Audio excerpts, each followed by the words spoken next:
News18 ಡಿಜಿಟಲ್ಗೆ ಸ್ವಾಗತ. ನಾನು ಹೆಬ್ಬಾಕ ತಿಮ್ಮೇಗೌಡ. ಪರ ವಿರೋಧ ರಾಜಕೀಯ ಚರ್ಚೆಯ ನಡುವೆ ಇದೀಗ ಆಡಳಿತಾರೂಢ ಕಾಂಗ್ರೆಸ್ ಶಾಸಕರು ವಿದೇಶ ಪ್ರವಾಸಕ್ಕೆ ಮುಂದಾಗಿದ್ದಾರೆ.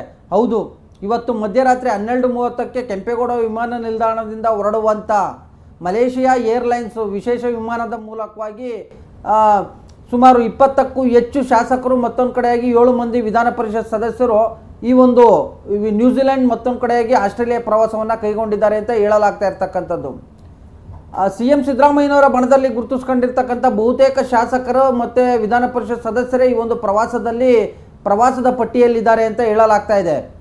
ಮತ್ತೊಂದು ಕಡೆಯಾಗಿ ಈ ಒಂದು ಪ್ರವಾಸಕ್ಕೆ ಬ್ರೇಕ್ ಹಾಕಬೇಕು ಅನ್ನುವಂಥ ನಿಟ್ಟಲ್ಲಿಯೇ ಈವರೆಗೂ ಕೂಡ DCM DK ಶಿವಕುಮಾರ್, ಮತ್ತೊಂದು ಕಡೆಯಾಗಿ ಅವರ ತಂಡ ನಾನಾ ರೀತಿಯಾದಂಥ ಕಸರತ್ತು, ನಾನಾ ರೀತಿಯಾದಂಥ ಪ್ರಯತ್ನ, ನಾನಾ ರೀತಿಯಾದಂಥ ಲಾಬಿಯನ್ನು ಮಾಡ್ತಲೇ ಇದ್ದಾರೆ.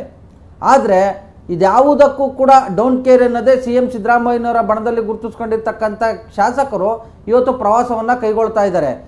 ಹಾಗಾದರೆ ಈ ಒಂದು ಪ್ರವಾಸದ ಹಿಂದಿನ ಲೆಕ್ಕಾಚಾರ ಏನು? ರಾಜಕೀಯವಾಗಿ ಏನಾದರೂ ತಂತ್ರಗಾರಿಕೆಯಿಂದ ಏನಾದರೂ ಈ ಒಂದು ಪ್ರವಾಸವನ್ನು ಕೈಗೊಂಡಿದ್ದಾರಾ?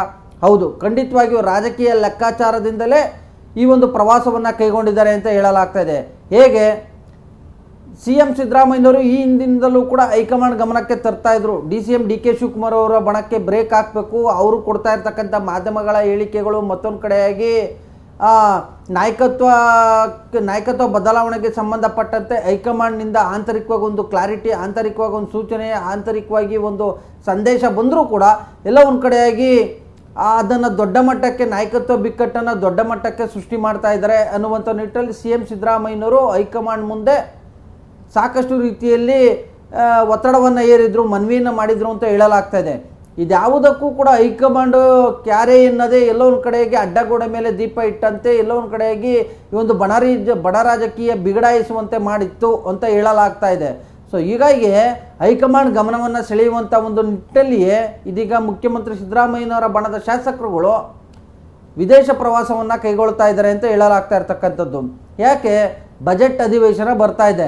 ಈ ಒಂದು ಬಜೆಟ್ ಅಧಿವೇಶನ ಬರ್ತಾ ಇರ್ತಕ್ಕಂಥ ಸಂದರ್ಭದಲ್ಲಿ ಸಹಜವಾಗಿ ಈ ಒಂದು ಸುದ್ದಿ ದೊಡ್ಡ ಮಟ್ಟದಲ್ಲಿ, ರಾಷ್ಟ್ರ ಮಟ್ಟದಲ್ಲಿಯೂ ಕೂಡ ಸುದ್ದಿ ಆಗ್ತಾ ಇರ್ತಕ್ಕಂಥದ್ದು. ಅಷ್ಟೇ ಅಲ್ಲ, DCM DK ಶಿವಕುಮಾರ್ ಅವರು ರಾಜ್ಯ ಸರ್ಕಾರ ಅಧಿಕಾರಕ್ಕೆ ಬಂದು 2.5 ವರ್ಷ ಪೂರೈಸಿದಂಥ ಹಿನ್ನೆಲೆಯಲ್ಲಿ ಅವತ್ತು ನಡೆದಿತ್ತು ಎನ್ನಲಾದಂಥ ಅಧಿಕಾರ ಹಸ್ತಾಂತರದ ಒಪ್ಪಂದಕ್ಕೆ ಸಂಬಂಧಪಟ್ಟಂತೆ ಒಂದು ಕ್ಲಾರಿಟಿಯನ್ನು ಸಿಗಬೇಕು, ಮತ್ತೊಂದು ಕಡೆಗೆ ನನಗೂ ಕೂಡ ಅಧಿಕಾರ ಬೇಕು, CM ಹುದ್ದೆ ಬೇಕು ಅನ್ನುವಂಥ ನಿಟ್ಟಲ್ಲಿ ಹೈಕಮಾಂಡ್ ಮುಂದೆ ಬೇಡಿಕೆಯನ್ನು ಇಟ್ಟಿದ್ದಾರೆ ಅಂತ ಹೇಳಲಾಗ್ತಾ ಇರ್ತಕ್ಕಂಥದ್ದು. ಸೊ ಹೀಗಾಗಿಯೇ ಈ ಒಂದು ವಿಚಾರಕ್ಕೆ ಸಂಬಂಧಪಟ್ಟಂತೆ DCM DK ಶಿವಕುಮಾರ್ ಅವರು ಇದೇ ಸರ್ಕಾರದ ಅವಧಿಯಲ್ಲೇ ಮುಖ್ಯಮಂತ್ರಿ ಆಗಬೇಕು ಅನ್ನುವಂಥ ನಿಟ್ಟಲ್ಲಿ ನಾನಾ ರೀತಿಯಾದಂಥ ಪ್ರಯತ್ನ, ಕಸರತ್ತುಗಳನ್ನು ಮಾಡ್ತಾ ಇದ್ದಾರೆ. ಸೊ ಇದು ಎಲ್ಲೋ ಒಂದು ಕಡೆಯಾಗಿ ಆಡಳಿತಾರೂಢ ಕಾಂಗ್ರೆಸ್ ಸರ್ಕಾರದಲ್ಲಿ ಒಂದು ರೀತಿ ದೊಡ್ಡ ಮಟ್ಟದಲ್ಲಿ ಬಿಕ್ಕಟ್ಟು, ಬಣ ರಾಜಕೀಯವನ್ನು ಸೃಷ್ಟಿ ಮಾಡಿರ್ತಕ್ಕಂಥದ್ದು. ಈ ಒಂದು ನಾಯಕತ್ವ ಬಿಕ್ಕಟ್ಟಿನಲ್ಲಿ ಆಗ್ತಾ ಇರ್ತಕ್ಕಂಥ ಒಂದು ಬೆಳವಣಿಗೆಗಳೇ ವಿಪಕ್ಷಗಳಿಗೆ ಒಂದು ರೀತಿ ದೊಡ್ಡ ಮಟ್ಟದ ಆಹಾರ, ಸದನದ ಒಳಗೆ ಮತ್ತು ಹೊರಗೆ ವಿರೋಧ ಪಕ್ಷಗಳಿಗೆ ಒಂದು ರೀತಿ ಬ್ರಹ್ಮಾಸ್ತ್ರ ಸಿಕ್ಕಂತಾಗಿರ್ತಕ್ಕಂಥದ್ದು. ಸೊ ಹೀಗಾಗಿ ಈ ಒಂದು ನಾಯಕತ್ವ ಬಿಕ್ಕಟ್ಟಿಗೆ ಸಂಬಂಧಪಟ್ಟಂತೆ, ನಾಯಕತ್ವ ಜಟಾಪಟಿಗೆ ಸಂಬಂಧಪಟ್ಟಂತೆ ಹೈಕಮಾಂಡ್ ಒಂದು ಕ್ಲಾರಿಟಿಯನ್ನು ಕೊಡಲೇಬೇಕು, ಹೈಕಮಾಂಡ್ ಗಮನವನ್ನು ಸೆಳೆಯಲೇಬೇಕು ಅನ್ನುವಂಥ ನಿಟ್ಟಲ್ಲಿಯೇ ಮುಖ್ಯಮಂತ್ರಿ ಸಿದ್ದರಾಮಯ್ಯನವರ ಬಣ ವಿದೇಶಕ್ಕೆ ಹಾರ್ತಾ ಇದೆ ಅಂತ ಹೇಳಲಾಗ್ತಾ ಇರ್ತಕ್ಕಂಥದ್ದು.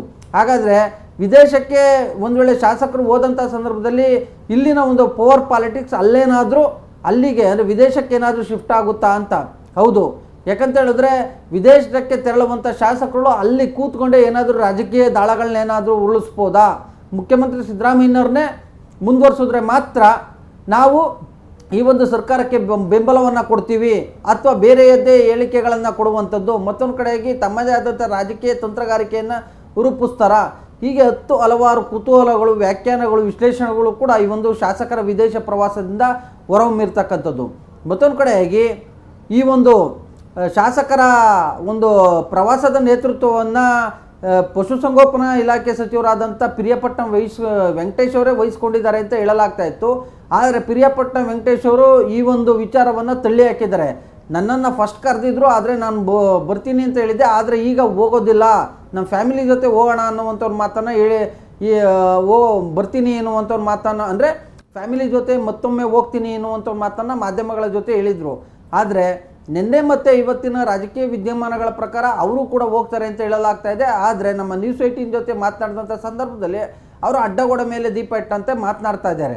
ಅವರೂ ಕೂಡ ಒಂದು ವೇಳೆ ತೆರಳಿದ್ರೆ CM ಸಿದ್ದರಾಮಯ್ಯನವರ ಪರಮಾಪ್ತ ಮತ್ತೊಂದು ಕಡೆಯಾಗಿ ಪಶುಸಂಗೋಪನಾ ಸಚಿವರು ಒಬ್ಬ ಸಚಿವರ ನೇತೃತ್ವದಲ್ಲಿ ಇವರು ತೆರಳ್ತಾ ಇರ್ತಕ್ಕಂಥ ಹಿನ್ನೆಲೆಯಲ್ಲಿ ಸಹಜವಾಗಿ ಎಲ್ಲ ಒಂದು ಕಡೆಯಾಗಿ ಅದು CM ಸಿದ್ದರಾಮಯ್ಯನವರೇ ಇದಕ್ಕೆ ಒಂದು ಪ್ರವಾಸಕ್ಕೆ ಎಲ್ಲ ಒಂದು ಕಡೆಯಾಗಿ ಪುಷ್ಟಿಯನ್ನು ನೀಡಿದ್ರ ಅವರೇ ಒಂದು ಪ್ಲ್ಯಾನ್ ಮಾಡಿ ಕಳಿಸ್ತಾ ಇದ್ದಾರಾ ಅನ್ನುವಂಥ ಒಂದು ಆರೋಪ ಮತ್ತು ಚರ್ಚೆಗೂ ಕೂಡ ಇದೊಂದು ರೀತಿ ಪುಷ್ಟಿ ನೀಡುತ್ತೆ ಅಂದರೆ ತಪ್ಪಾಗಲಿಕ್ಕಿಲ್ಲ. ಈ ವಿಡಿಯೋ ನಿಮಗೆ ಇಷ್ಟ ಆಗಿದ್ದರೆ ಲೈಕ್ ಮಾಡಿ, ಕಾಮೆಂಟ್ ಮಾಡಿ, ಶೇರ್ ಮಾಡಿ. ಕ್ಯಾಮ್ರಾಮನ್ ಗುರುಶೇಖರ್ ಜೊತೆ ಹೆಬ್ಬಾಕ ತಿಮ್ಮೇಗೌಡ, ನ್ಯೂಸ್ 18 ಕನ್ನಡ, ಬೆಂಗಳೂರು. ನಿರ್ಭೀತ, ನಿಷ್ಪಕ್ಷಪಾತ, ವಿಶ್ವಾಸಾರ್ಹ ಸುದ್ದಿಗಳಿಗೆ ಮತ್ತೊಂದು ಹೆಸರಾಗಿರೋ ನ್ಯೂಸ್ 18 ಕನ್ನಡ ಈಗ ಆಪ್ನಲ್ಲೂ ಲಭ್ಯ ಇದೆ. ದಯವಿಟ್ಟು ಇಲ್ಲಿರೋ QR ಕೋಡ್ ಅನ್ನ ಸ್ಕ್ಯಾನ್ ಮಾಡಿಕೊಂಡು ಆಪ್ ಡೌನ್ಲೋಡ್ ಮಾಡೋದಕ್ಕೆ ಮರಿಬೇಡಿ. ನಿಮ್ಮ ಬೆಂಬಲ ಹೀಗೆ ಸದಾ ನಮ್ಮೊಂದಿಗಿರಲಿ. ಧನ್ಯವಾದ.